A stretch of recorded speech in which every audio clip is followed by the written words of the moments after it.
எல்லோருக்கும் வணக்கம்.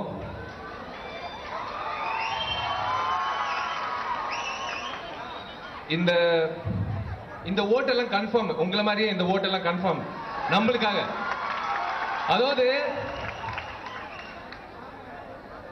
இந்த இளம் தலைமுறை எப்ப பார்த்தாலும் விஷால் வந்து இளம் தலைமுறை இந்த 5 பேர் தான் எப்பவுமே நிக்கிறான், 5 பேர் தான் நிக்கிறாங்க, எந்த பேட்டி இருந்தாலும் 5 பேர் தான் நிக்கிறாங்க, இவங்க பின்னாடி யாரெல்லாம் இருக்காங்க அப்படின்னு நிறைய முறை கேட்கும் போது வாயை மூடிட்டு வேலையை மட்டும் செஞ்சோம்.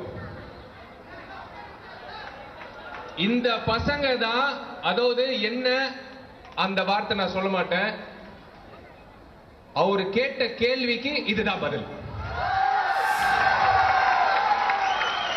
அத்தனை பேரோட ஒரே உணர்வு, இது ஒரு குடும்பம், அத்தனை பேரோட ஒரே உணர்வு, யாருக்குமே கருத்து வேறுபாடு இல்ல. அத்தனை பேர் நினைச்சது ஒரே விஷயம், உங்களுக்காக பாடுபடணும். அவங்க குடும்பம் நல்லா இருக்கணும்னு நினைக்கல, உங்க குடும்பமும் சேர்ந்து நல்லா இருக்கணும்னு நினைச்ச இந்த கும்பல். இதுதான் இந்த இளம் தலைமுறை. இந்த இளம் தலைமுறை என்ன பண்ண போறது நீங்க கண்டிப்பா பாப்பீங்க. ரொம்ப ரொம்ப நன்றி.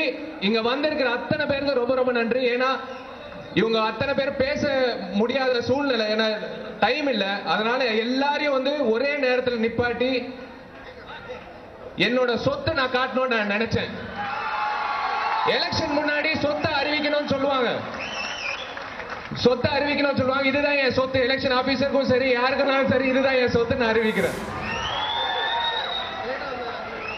வந்துட்டாரு, இவரு இன்னொருத்தர் வந்துட்டாரு, வந்துட்டே இருக்காங்க.